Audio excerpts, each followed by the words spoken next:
અંકલેશ્વરમાં બોર્ડની પરીક્ષા દરમિયાન વિવાદ થયો છે। મુસ્લિમ વિદ્યાર્થીનીઓને હિજાબ પહેરી પરીક્ષામાં બેસવાનો ઇનકાર કરાયાનો દાવો કરવામાં આવ્યો છે, જેનો વાલીઓએ વિરોધ કર્યો છે। પરીક્ષા ખંડમાં વિદ્યાર્થીની પાસે હિજાબ કઢાવવાનો દાવો થઈ રહ્યો છે। શાળાનું કહેવું છે કે તેમણે બોર્ડના નિયમો અનુસર્યા છે। વાલીઓની ફરિયાદમાં ગંભીરતા જણાશે તો પગલાં લેવામાં આવશે। જિલ્લા શિક્ષણ અધિકારીએ પરીક્ષા કેન્દ્રોના સંચાલકને બદલવાનો નિર્ણય કર્યો છે।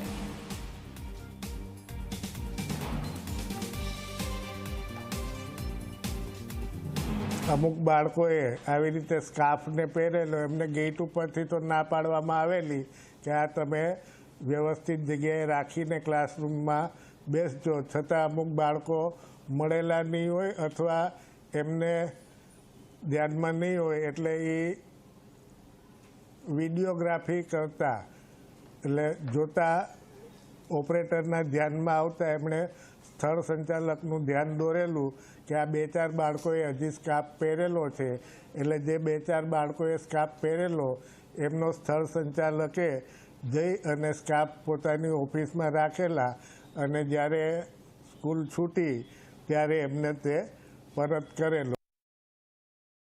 અંકલેશ્વરની લાયન સ્કૂલમાં ગઈકાલે એક બનાવ બન્યો હતો, જેમાં જાણવા મળ્યું કે આચાર્યએ વિદ્યાર્થીનીઓને પરીક્ષા આપતી વખતે તેમનો હિજાબ ઉતારવાની ફરજ પાડી।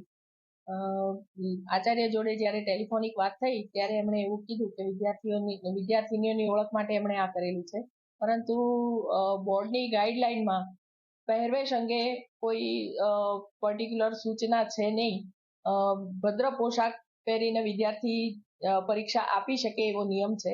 એટલે સીસીટીવી ચકાસણી કરતા મને ફરિયાદમાં તથ્ય જણાતા મેં શાળાના પરીક્ષાના સ્થળ સંચાલકને બદલવાની કાર્યવાહી શરૂ કરી દીધી છે।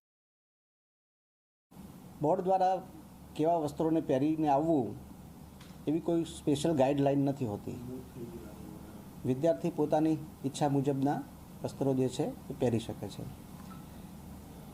પરીક્ષાની અંદર વસ્ત્રની આડમાં કોઈ ગેરરીતિ ના થાય એ જોવું જરૂરી હોય છે અને એ ચકાસણી કરી શકાય। જે તમે જે પ્રશ્ન કર્યો છે એમાં કોઈ પણ મહિલા કર્મચારી ફેસ ના દેખાતો હોય તો એનું ફેસનું વેરિફિકેશન રિસિપ્ટ સાથે કરી શકે છે। એ પરીક્ષાની પદ્ધતિ છે।